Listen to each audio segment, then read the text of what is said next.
오래전에 이 콜로라도 덴버에서 일어난 일입니다. 길을 걷던 행인이 길 옆에 차도에 그 차가 세워져 있는데 그 안에 있는 운전석을 보니까 이 운전대를 잡은 청년이 기절해 있는 거예요. 쓰러져 있는 거예요. 그래서 가만 보니까 자동차 이 배기가스 중에 일산화탄소가 차석으로 스며 들어오는 걸 모르고 피곤하니까 길가 차도에 세워놓고 잠시 잠을 잔다고 하는 게 기절했는데 그대로 놔두면 죽는 겁니다. 그래서 급히 경찰서에 신고했는데 이 구조를 받은 구조대가 달려왔어요. 이 차 유리창을 깨고 그다음 운전석에 기절해 있는 청년을 이제 병원으로 옮겼습니다. 살아났습니다. 근데 그 다음 날 기가 막힌 일이 벌어졌습니다. 죽음에서 살아난 청년이 이 경찰서에다가 청구서를 들고 온 거예요. 자기 유리창 깼다고. 구조대가 그를 살리기 위해서 차 유리창 깬 건데 자기 목숨 살려준 그 구조대, 그 경찰서를 향해서 유리창 값 내놔라고, 유리창 깨진 유리창 수리했는 거 내놔라고 청구서 들고 온 거예요. 얼마나 여러분 배은망덕한 짓입니까? 기가 막힌 일이죠. 여러분, 오늘 이사야 40장에 이스라엘 백성이 꼭 그런 짓을 지금 하고 있는 겁니다. 그들은 하나님을 섬길 때 하나님이 축복해 줍니다. 아비가 자식을 불쌍히같이 하나님이 불쌍히 여기고 돌보고, 근데 하나님을 배반하고 우상 섬기고 불순종하고 엄란하게 행하니까 하나님 은혜를 계속 저버리니 하나님께서 마땅하게 심판해야 되고 멸해버려야 하는데 멸하지 않고 그들을 회복시키기 위해서 바벨론에다가 포로로 끌려갔어요. 죽이지 않고 거기서 연단받고 고난이지만 연단이 끝난 후에 하나님께 다시 돌아오면 예루살렘으로 데리고 오려고 하나님의 거룩한 백성 버리지 않는 거예요. 그렇게 하나님이 아비가 자식을 불쌍히같이 불쌍히 여기고 사랑했건만 이스라엘 백성들은 그 좀 어려운 환경에 있다고 하나님 원망하고 하나님 무능하다, 우리를 구원할 능력이 없다, 전능자도 아니다, 온갖 비난을 막 쏟아놓는 그게 오늘 본문의 얘기입니다. 내가 부르짖는 기도 나의 신호는 왜 들어주지 않느냐고, 하나님 무능한 거 아니냐, 없는 거 아니냐. 여러분, 오늘 이 시대가 그렇습니다. 이건 이 시대에 들어야 될 성도들이 들어야 될 얘기입니다. 우리 본문을 살펴보면서 함께 은혜 받는 시간 되기를 주의 이름으로 축원합니다. 첫째로, 하나님은 우리에게 긍정적인 신앙을 갖기를 원합니다. 말세가 될수록 여러분, 영과 육이 나누어지는데 영에 속한 자, 육에 속한 자, 영에 속한 교회, 육에 속한 교회가 나누어지는데 영에 속한 교회, 긍정적인 신앙을 갖게 됩니다. 이사야 40장 27절 한번 읽어봅니다. 시작. 야곱아, 내가 어찌하여 말하며 이스라엘아, 내가 어찌하여 이르기를 내 사정은 여호와께 숨겨졌으며 원통한 것은 내 하나님에게서 수리하심을 받지 못한다 하느냐. 아멘. 내 사정은 하나님께 가리워졌다. 하나님은 날 몰라라, 나 팽개쳤다. 하나님은 사랑도 아니다, 무능한 자다. 자기들이 저지른 죄를 회개하고 반성할 생각을 하지 않고 자기들은 정당한데 틀린 일 하지 않았는데 죄를 짓지 않았는데 하나님이 우리를 외면하신다, 우리 기도 들어주지 않는데 원망하는 거예요. 이 모든 것이 부정적입니다. 이게 바로 사탄이 주는 생각이에요. 부정적인 생각을 가진 자들은 그 부정적인 생각이 긍정적인 생각으로 돌아올 때까지 하나님 감사합니다, 다 내 탓입니다 할 때까지 그 연단과 고통의 불구덩이 속에서 결코 빠져나올 수 없습니다. 하나님은 절대로 대충 회개한 자를 회개 용서해주고 회복시켜주는 법이 없습니다. 철저하게 회개할 때 하나님 돌이켜주는 거예요. 그래서 이사야 57장 19절에는 입술의 열매를 짓는 나 여호와가 말하노라. 그리고 우리가 입에서 부정적인 얘기가 나오면 여러분 부정적인 결과가 나옵니다. 죽겠다 하면 죽을 일이 자꾸 생깁니다. 아무리 힘들어도 살겠다 감사하다, 하나님을 찬양합니다. 여러분, 아무리 힘들어도요 부정적인 얘기가 나오면 안 돼. 입술의 열매를 짓는 여호와라 그랬어요. 거기다가 민수기 14장 28절은 너희 말이 내 귀에 들린 대로 내가 행하리라 그랬어요. 하나님은 하나님의 귀에 들린 대로 행하시는 하나님이세요. 그래서 부정적인 말을 하면 부정적인 열매가 맺히고 긍정적인 말을 하면 긍정적인 열매가 맺히는 줄로 믿으시기 바랍니다. 이 칼 왈렌다라고 하는 사람은 세계적인 줄타기 명수예요.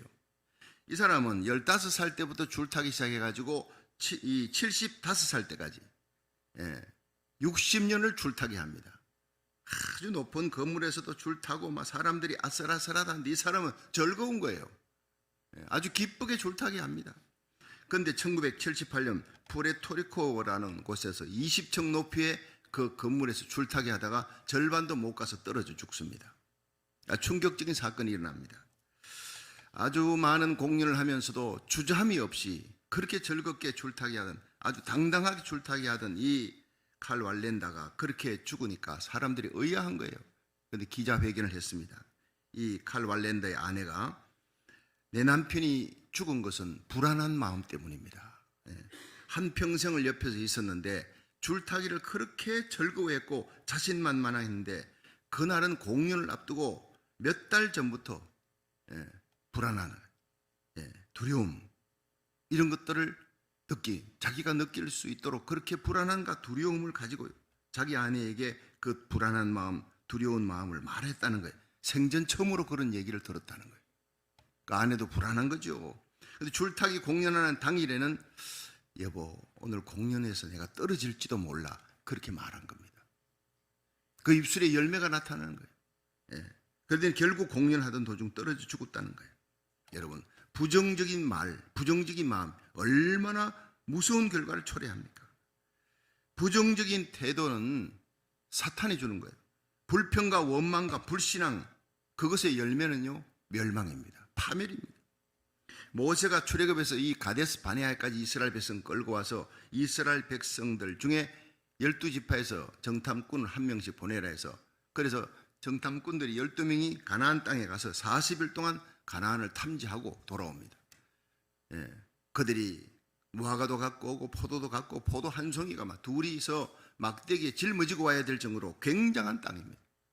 그런데 그들이 돌아와서 그들의 성읍은 하늘을 찌를 듯하고, 그들은 얼마나 큰지, 아낙 자손이 네피림의 후에 우리들이 볼 때 그들이 우리를 보니 우리는 메뚜기 같아서 그들은 거인족이야. 하나님은 하나님의 백성이 메뚜기 의식을 갖고 그 입에서 이런 얘기할 때 하나님이 얼마나 속상하겠습니까? 하나님을 보지 않는 거예요. 세상을 보는 거예요. 근데 여호수아와 갈렙은 다른 얘기를 합니다. 맞다, 그들은 크다, 강하고 장대한 성읍이 있다. 그런데 그들의 보호자는 그들을 떠났다. 하나님이 우리와 함께 하신다. 지금이라도 가자. 그들은 우리들의 밥이다. 생각이 다른 거예요. 아무리 세상이 강하고 악하고 우리보다 훨씬 뛰어나다, 하나님이 우리와 함께 한다. 이 생각이 바로 다윗입니다. 골리앗이 아무리 커도 너는 칼과 창과 단창으로 내게 오거니와 나는 만군의 여호와, 네가 모독하는 여호와의 이름으로 가노라 했어요. 물맷돌 5개 중에 1개 가지고 그냥 쳐서 죽입니다. 아직도 4개가 남아있어요. 제구에 넉넉히 이기는 자, 긍정적인 신앙, 여호와를 믿는 신앙을 가지기를 주의 이름으로 축원합니다. 여러분, 10명의 정탐꾼이 부정적인 얘기하니까 긍정적인 얘기를 하는 여호수아와 갈렙의 얘기는 묻혀버리고 부정적인 얘기는 또 그렇게 파급이 빨라요. 이스라엘 백성들이 듣고는 밤새도록 통곡하는 거예요. 밤새도록. 이제는 홍해바다 뒤돌아갈 수도 없어. 이제 여기서도 앞으로 갈 수도 없고, 이제 우리는 어떻게 할 거냐. 모세를 향해 원망하고 모세를 툭 하면 죽이려고 그러고, 이게 부정적인 사람들의 결과예요. 하나님께서 나타나셨어요. 회막 가운데 나타나셔서 영광 가운데 이 이스라엘 백성들을 내가 다 가나안 땅에 들이지 못하게, 이 부정적인 말하고 하나님을 믿지 않은 이들은 광야에서 다 죽으리라. 그들은 결국 10명의 정탐꾼과 이스라엘 백성 퍼스트 제너레이션은 다 광야에서 엎드려졌다 했어요. 가나안 땅에 들어간 사람이 한 명도 없어요. 여호수아와 갈렙만 들어갑니다. 퍼스트 제너레이션 중에. 나머지들은 그 광야에서 태어난 세컨 제너레이션들과 여호수아와 갈렙이 요단강을 건너 여리고성을 치고 아이성을 치고 그 강대한 이 가나안 땅의 족속들을 다 그냥 멸하고 그 땅을 점령해 들어 정복하는 겁니다. 할렐루야. 여러분, 하나님은 믿음의 사람, 긍정적인 사람과 함께 하는 줄로 믿으시기 바랍니다. 우리들의 신앙이 절대 부정적인 생각이 들 때 예수의 보혈로 씻어버리세요. 사탄아 물러가라 그러고, 성령이 주시는 긍정적인 생각, 믿음으로 하나님이 주시는 승리와 영광을 가지기를 주의 이름으로 축원합니다. 마지막 때가 되면 사탄이 얼마나 극악하게 우리의 마음을 공격하는지 몰라요. 성을 지키는 것보다 마음을 지키는 자가 더 큰 용사라 그랬습니다. 여러분의 마음속에 부정적인 생각이 들어오지 않도록 언제나 마음을 지켜나가요. 믿음으로 지켜나가기를, 성령 충만하시기를 주의 이름으로 축원합니다. 두 번째는 주님은 우리가 여호와를 앙망하는 자가 되기를 원합니다. 우리 같이 이사야 40장 30절에서 31절 같이 읽어봅니다. 시작. 소년이라도 피곤하며 곤비할 때 장정이라도 넘어지며 자빠지되 오직 여호와를 앙망하는 자는 새 힘을 얻으리니 독수리의 날개치며 올라감 같을 것이요 다른 박질하여도 곤비치 아니하겠고 걸어가도 피곤치 아니하리로다. 아멘. 여러분, 소년이라도 젊은 아이도 피곤하며 장정이라도요 곤비한 날이 와요. 자빠지는 날이 와요. 예. 사람은 그렇다는 거예요. 우리가 볼 때 야, 저 사람 권세, 저 사람 능력 대단할 것 같지요.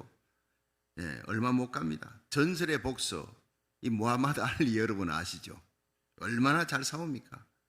예. 나라가 다르고 인종이 달라도 한국에 있을 때 무하마드 알리 참 인기 좋았습니다. 세계 헤비급 복서입니다. 챔피언입니다. 그 영광이 참 영원히 갈 것 같죠.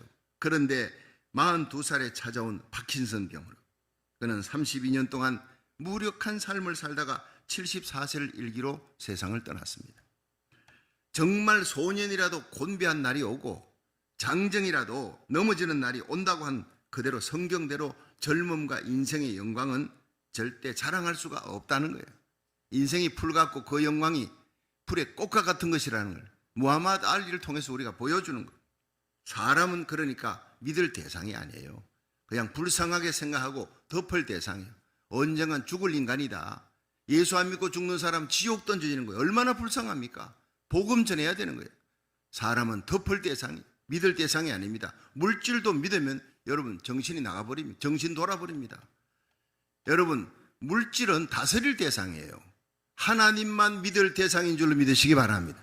하나님만 믿고 의지하고 경배할 대상이에요. 그래서 여기서 31절에 오직 여호와를 앙망하는 자는 새 힘을 얻으리라. 이 앙망이라는 것이 wait upon이에요.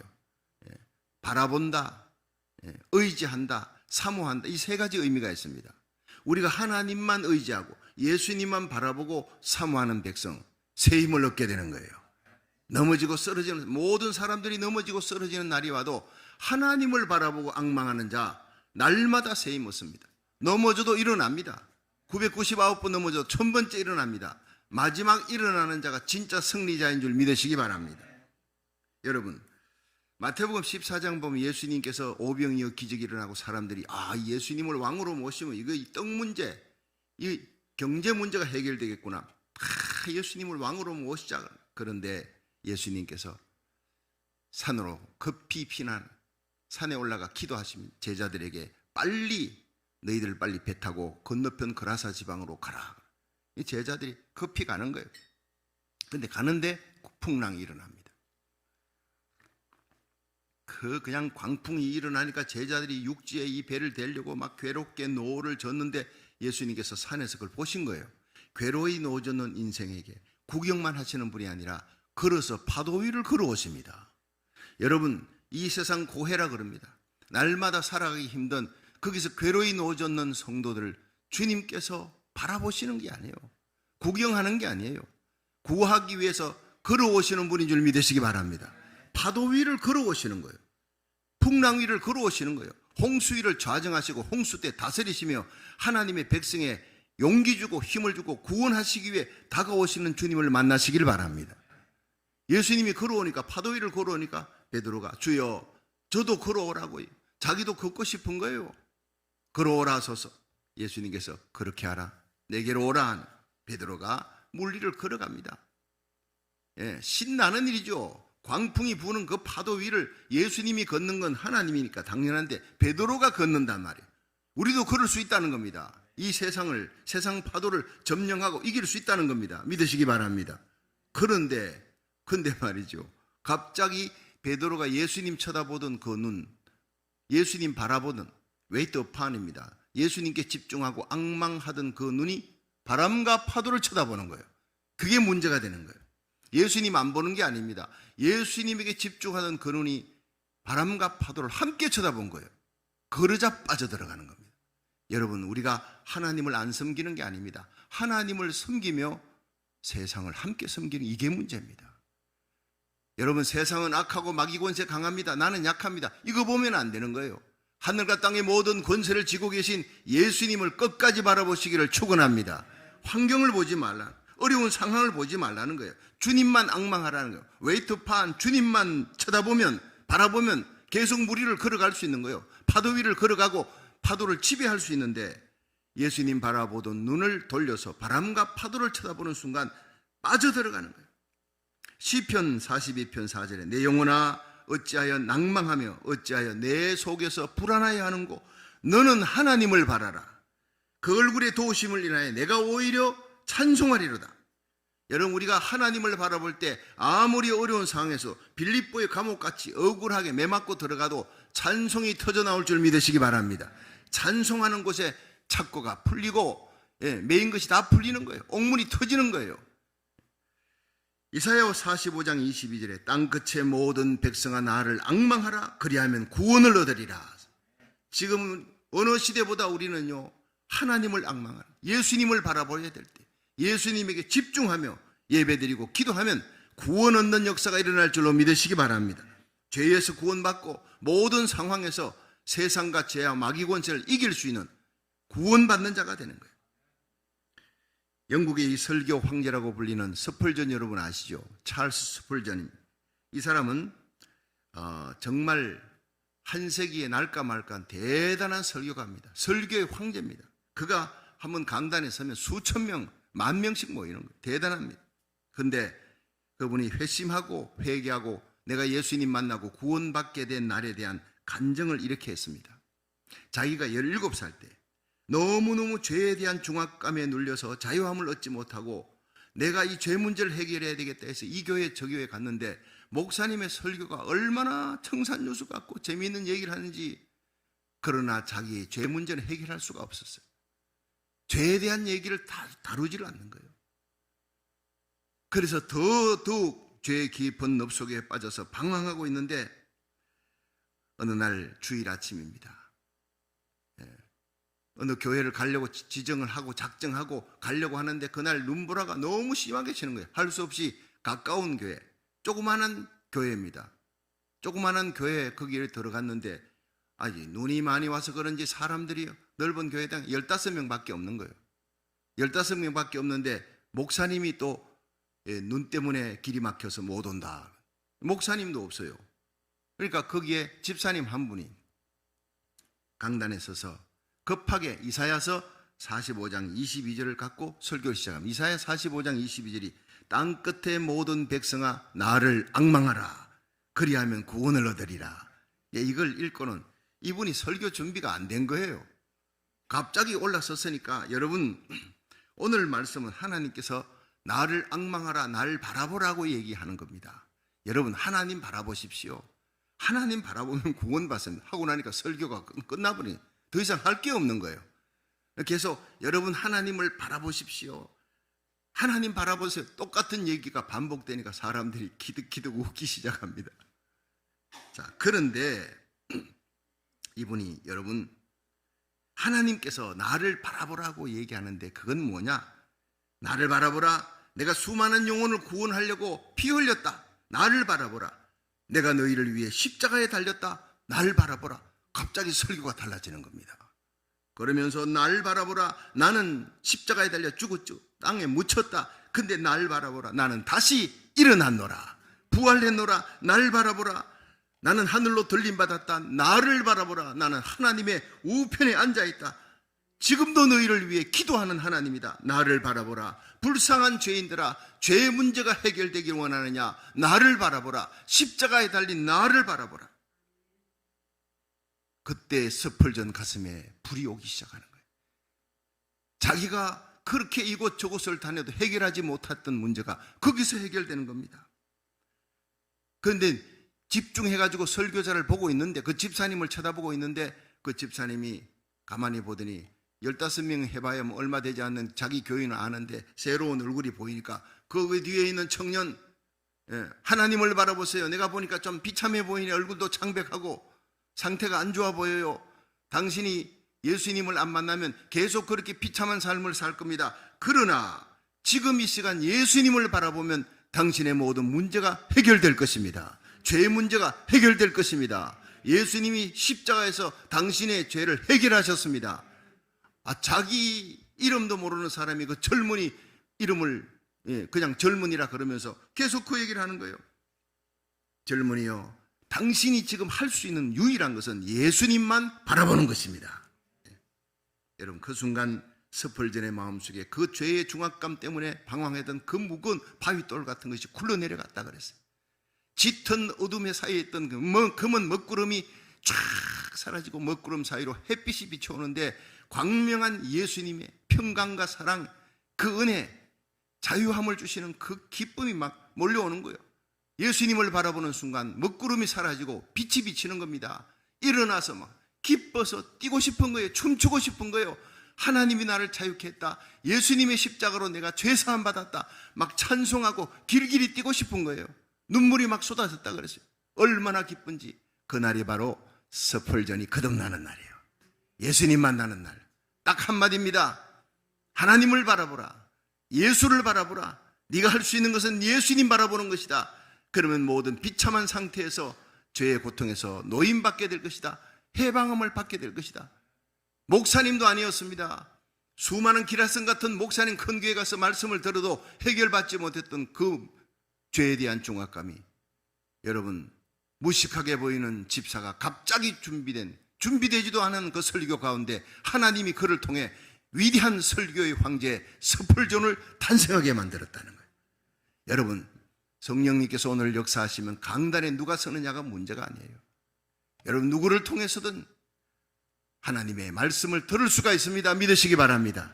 하나님의 말씀으로, 말씀 한마디로 하나님을 앙망하라, 하나님을 바라보라, 이 말씀에서 은혜 받을 수 있기를 주의 이름으로 축원합니다. 그러면 우리 영이 힘을 얻습니다. 모든 죄에서 구원함을 받는 역사가 일어날 줄로 믿으시기 바랍니다. 마지막 세 번째, 주님은 우리가 독수리처럼 올라가는 신앙을 갖기를 원하고 계신다. 이사야 40장 31절 다시 한번 읽어봅니다. 시작. 오직 여호와를 앙망하는 자는 새 힘을 얻으리니 독수리의 날개치며 올라감 같을 것이요 다른 박질하여도 곤비치 아니하겠고 걸어가도 피곤치 아니하리로다. 아멘. 여러분, 여호와를 앙망하는 자는 독수리같이 올라간다. 독수리가 그냥 가만히 있는데 올라갈 수 없어요. 날개를 칠 때 올라가는 것입니다.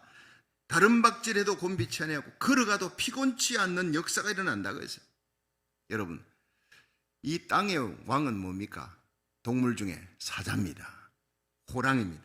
그런데 독수리는 하늘의 왕입니다.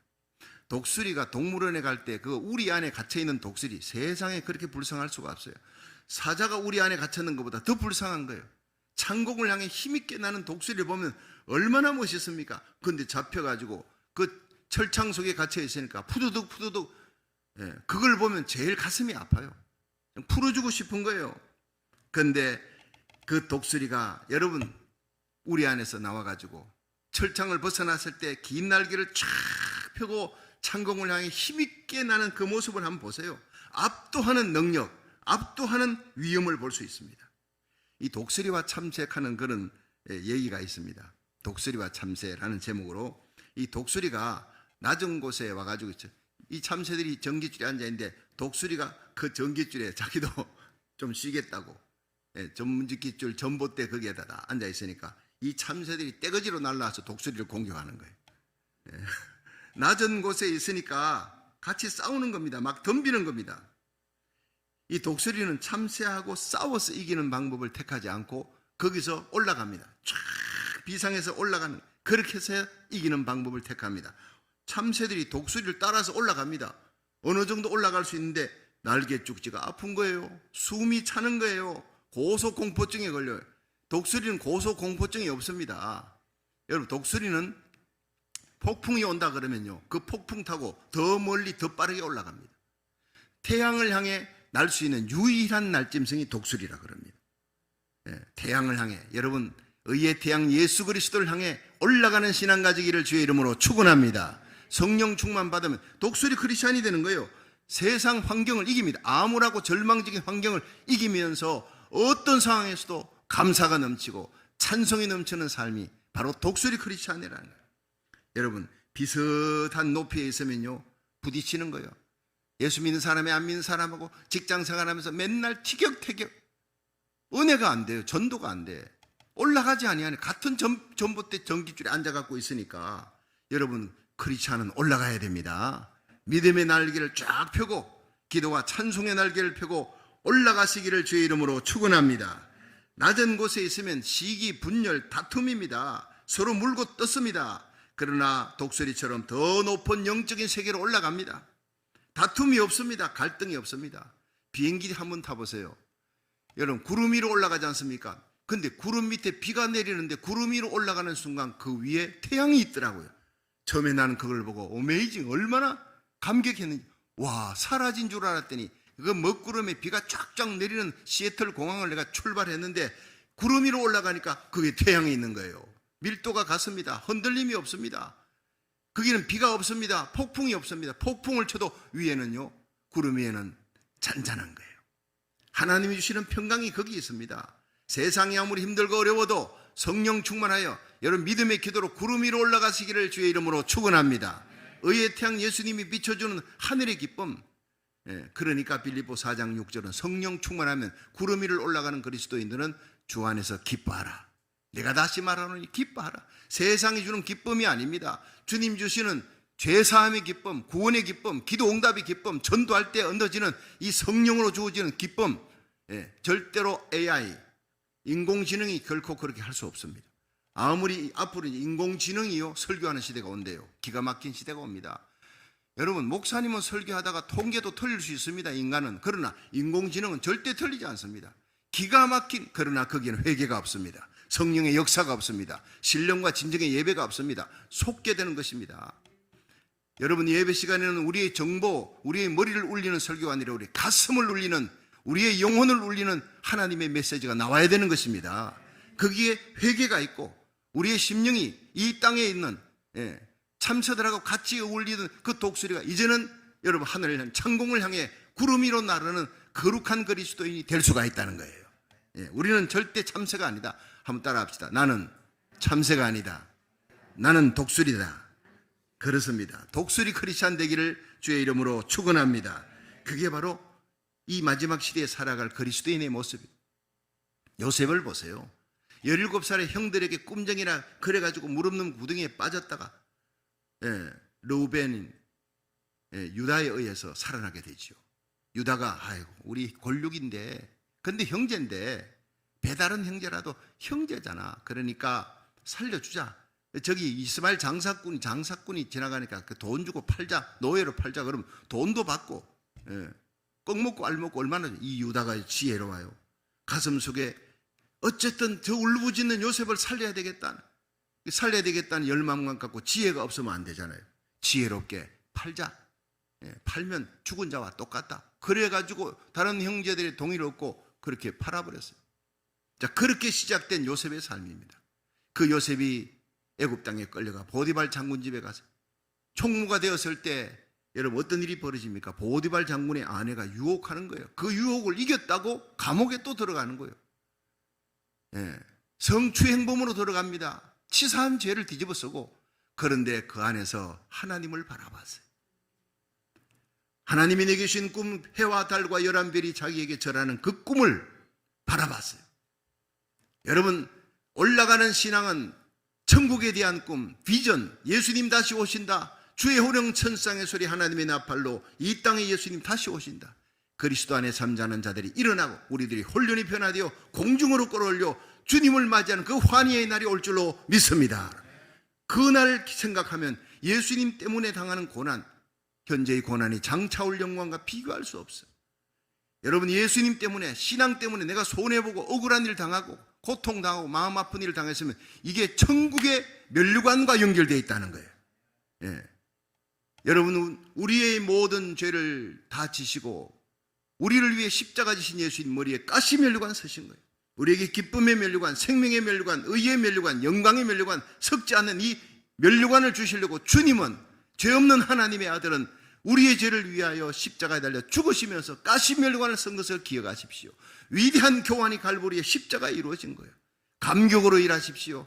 예수님 때문에 억울하고 어려운 일, 아픈 일을 당할 때 오히려 기뻐하게 만드는 분이 성령인 줄로 믿으시기 바랍니다. 그렇습니다. 요셉은 감옥 속에서도 기뻐했어요. 감옥 속에서도 하늘의 비전과 꿈을 바라고 하나님 주신 이 꿈은 반드시 이루어진다. 소망을 바라봐서 소망을 갖고 살았습니다. 비전을 갖고 살았습니다. 기도하며 살았어요. 감옥에 있는 옥사장이 깜짝 놀라는 거예요. 보통 죄수하고 틀려 자기 열쇠까지 다 맡겼잖아요. 전적으로 신임하는 겁니다. 때가 되니까 하나님이 바로의 꿈을 꾸게 하시고 바로 왕이 해석을 못하는 거예요. 나라의 모든 박사, 술사를 불러도 해석이 안 돼. 그때 술 맡은 관원장이 왕이여, 내가 왕의 미움을 받고 보디발 장군 그 감옥에 있을 때 히브리 소년을 만났는데 꿈을 잘 풀었어요. 그 꿈대로 됐습니다. 바로 왕이 당장 데려오라 했어요. 여러분, 바로 왕 앞에 섰던 요셉이 뭐라 그럽니까? 바로 왕이 너 꿈을 잘 푼다 그러더라. 그때 왕이여, 꿈을 내게 말씀하십시오. 꿈의 해석은 여호와께 있나이다.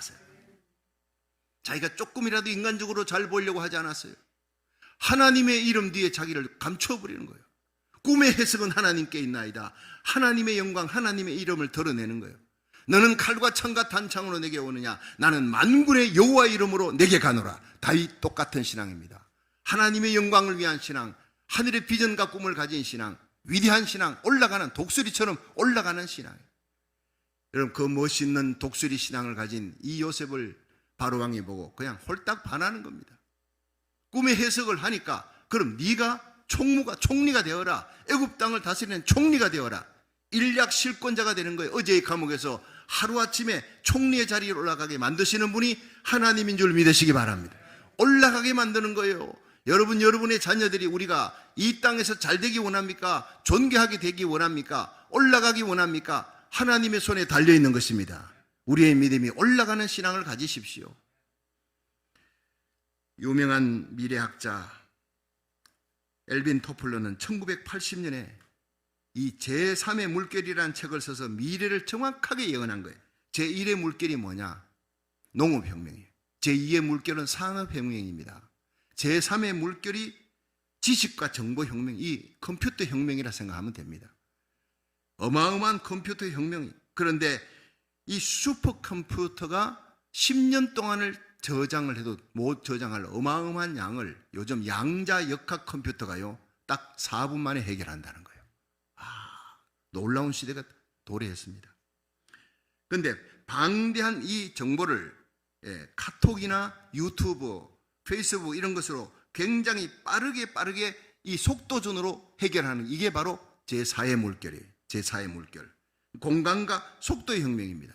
제3의 물결은 정보, 지식의 혁명이라면 제4의 물결은 속도전입니다. 이제 그 속도전에 전 세계에서 제일 빠른 민족이 뭡니까? 뭐든지 빨리빨리 해야 돼. 그 대한민국인 거예요. 제가 성지순례 갔을 때 우리 한국 사람들이, 목사님들이 그 8명이 이제 부부가 같이 갔는데 거기에 한국 식당이 있어요. 한국 식당이 참 드물게 없는 곳이 없습니다.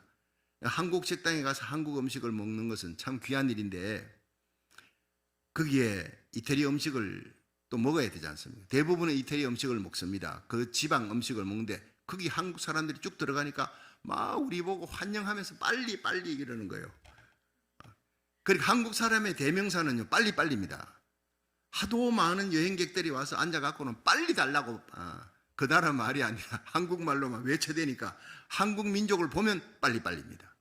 아이고, 성질이 참 급한 민족, 별로 좋은 대명사가 아니더라고요. 그런데 지금 이 시대는요 속도전입니다. 빨리입니다.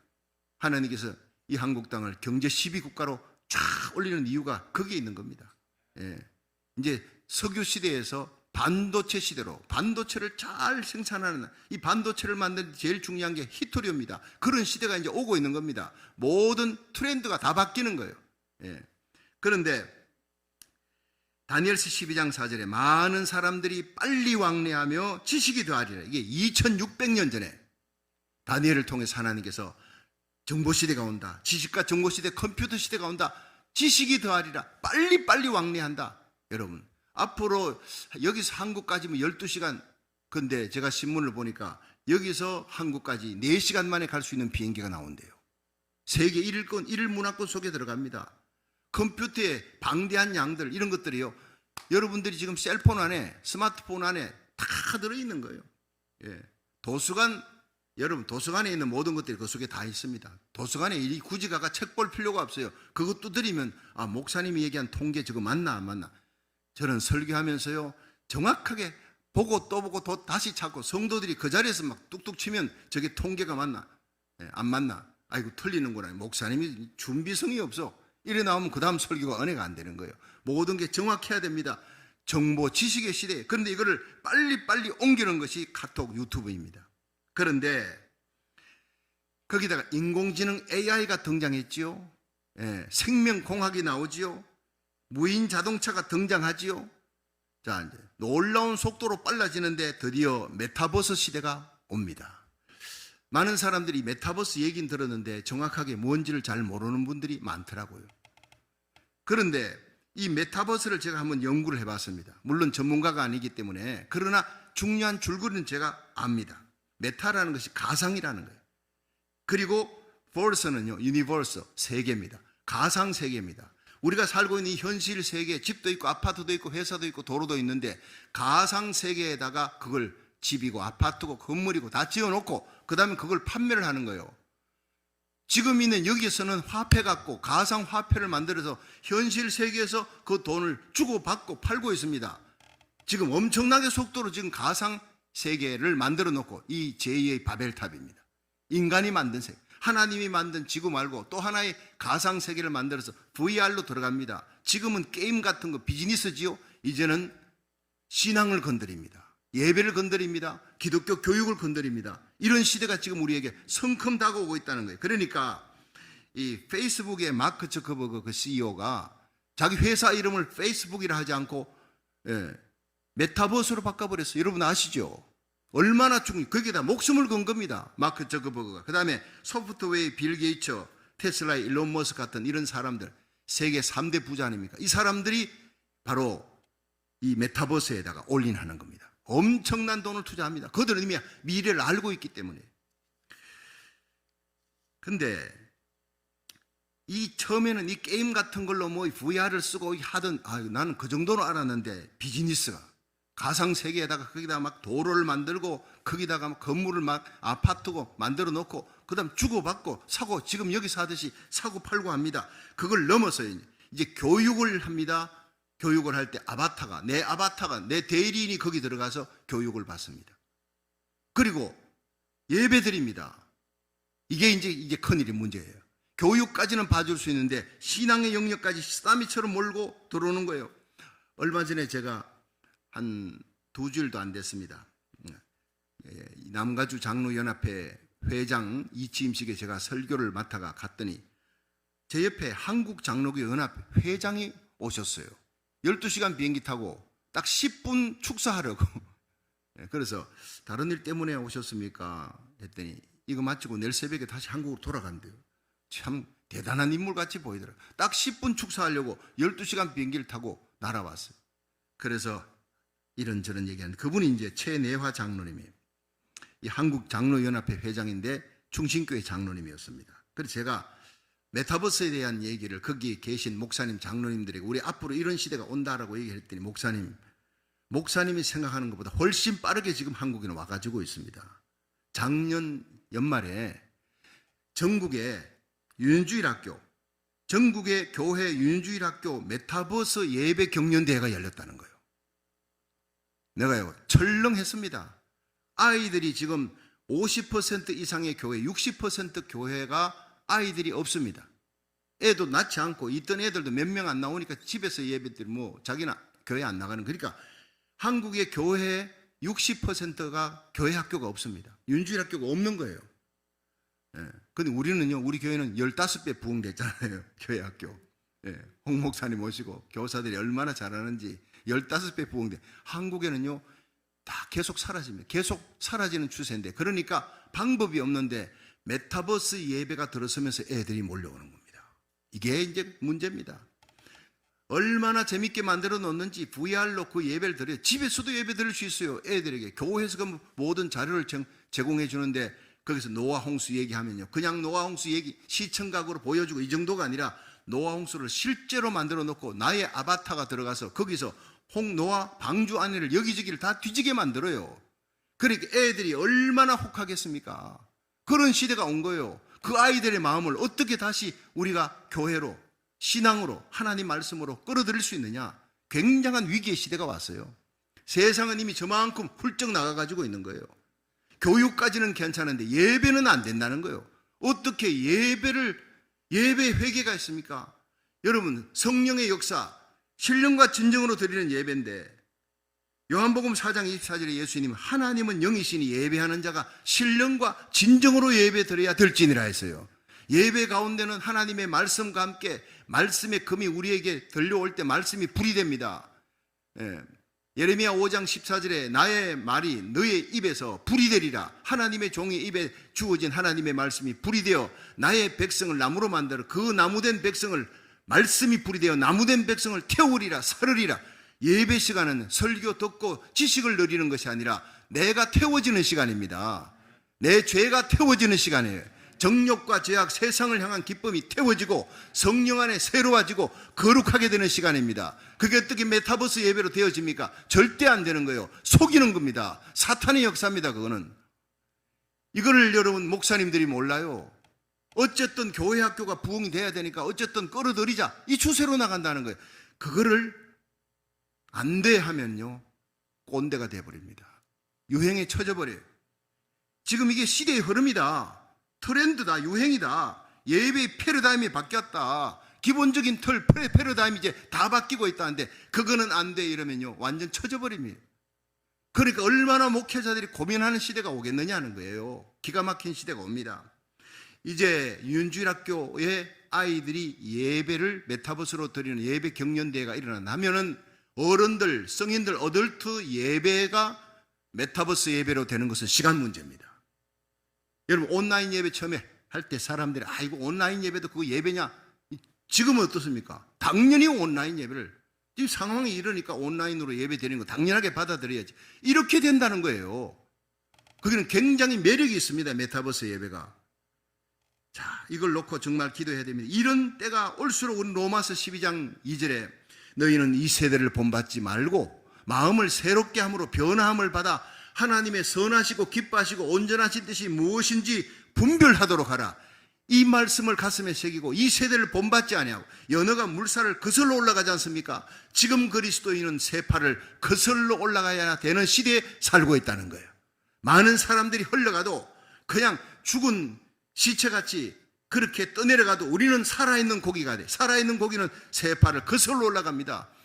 하나님의 뜻이 무엇인지, 하나님이 기뻐하시는 것이 무엇이냐, 참된 예배, 신령과 진정의 예배가 아니면 어떤 일이 있더라도 우리는 막았어야 돼. 그걸 사탄이 이용하고 적그리스도의 문화로 만들어 나가는 겁니다. 그래서 이런 교회, 이런 시대가 다가올수록 교회가 어떻게 해야 되겠느냐 생각할 때 교회 기도 운동을 일으켜야 됩니다. 여러분, 금요일날 우리 홍신호 목사님 교사들과 함께 뜨겁게 기도합니다. 저는 토요일날 새벽 기도하기 때문에 집에서 온라인으로 다 보면요, 얼마나 뜨거운지. 여러분, 기도가 뜨겁습니다. 여러분, 뜨겁지 않는 교회, 기도가 뜨겁지 않는 교회는 이제는 사라지게 됩니다. 메타버스가 할 수 없는 거, 인공지능이 할 수 없는 거, 뜨거운 기도 할 수 없습니다. 가슴에 열정이 있는 기도 할 수 없습니다. 예수 사랑, 십자가 사랑, 여러분, 이건 인간들만 할 수 있습니다. 메타버스 예배는요, 인간성이 말살되는 거예요. 그러나 우리 인간들이 사도신경에 성도의 교제와 이 성도의 교제를 메타버스는 할 수가 없어요. 여러분, 성령으로 말미암아 저와 여러분의 심령 속에 성령이 계십니다. 그 성령으로 예수를 구주라 고백하고 성령에 이끌려 교회 나오고 새벽 예배 나오고 나라살 1,000번째 드리고 그 성령으로 말미암아 회개하고 성령으로 기뻐하는 거예요. 죄사함의 기쁨, 구원의 기쁨, 기도응답의 기쁨, 전도의 기쁨, 이거는 AI가 주지 못합니다. 인공지능이 줄 수 없어요. 메타버스 앱에서 줄 수 없는 겁니다. 오직 뜨거운 기도, 예수 사랑의 뜨거운 교제가 충만하기를 주의 이름으로 축원합니다. 그럼 이 세대를 이기는 자가 되는 거예요. 예. 말씀을 통한 영성운동, 이것이 바로 적그리스도의 문화로부터 우리 영혼과 우리 자녀들, 우리에게 속한 자들을 지키는 놀라운 역사, 바로 영성혁명의 시대에 앞서가는 교회가 될 줄로 믿으시기 바랍니다. 그렇습니다. 제가 2월 13일 뉴욕에 갑니다. 뉴욕에는 많은 목사님들에게 이것을 전파할 것입니다. 앞으로 이런 시대가 온다. 이런 시대에 우리가 이길 수 있는 것은 성령 충만이다. 그것은 죄사함을 받은 기쁨, 구원의 기쁨, 여러분 기도응답의 기쁨, 전도의 기쁨, 그리고 뜨거운 기도운동입니다. 말씀을 향한 영성운동, 회개운동, 그건 절대로 메타버스 앱에서 할 수 없는 거예요. 인간이 아무리 과학을 발전시켜도 결국에는 메타버스도 메타버스 앱에 분명히 한계가 온다는 겁니다. 차갑고 건조합니다. 지식은 전달되어도 차갑고 건조한 그런 곳에 성령이 역사할 수 없죠. 결국 하나님의 품을, 그 뜨거운 하나님의 사랑을 그리워하면서 하나님께로 돌아오는 운동이 일어나게 되어 있다는 겁니다. 그래서 학자들은 제5의 물결을 얘기합니다. 그것이 뜨거운 영성혁명이라는 것입니다. 우리 교회는 이미 앞서가고 있습니다. 나라 살리기 1,000번제를 통해 뜨거운 영성혁명을 일으키고 있습니다. 인간들이 제2의 바벨탑을 쌓아도 결국 그것은 무너지고 바로 인간은 하나님을 찾게 되었어요. 여러분, 고운 옷을 입고 있어도 우리 영혼은 탕자입니다. 탕자가 아버지 집에 돌아가야 살게 되는 것입니다. 하나님께 돌아오지 않고는 결코 살 수 없는 시대가 도래하고 있습니다. 잠언 8장 17절에 나를 사랑하는 자들이 나의 사랑을 입으며 나를 간절히 찾는 자가 나를 만날 것이니라. 이 예배 가운데 영이신 하나님을 만나는 예배 되기를 축원합니다. 하나님의 거룩한 임재가 있는 예배 속으로 들어갈 수 있기를 축원합니다. 역대하 16장 9절에 여호와의 눈은 온 땅을 두루 감찰하사 전심으로 자기를 향하는 자에게 능력을 베풀어 주시느니라. 여러분 예배 가운데 마음을 집중하고 여러분 웨이트업한 하나님을 앙망하면서 믿음의 주여 온전케 하시는 예수를 바라보자.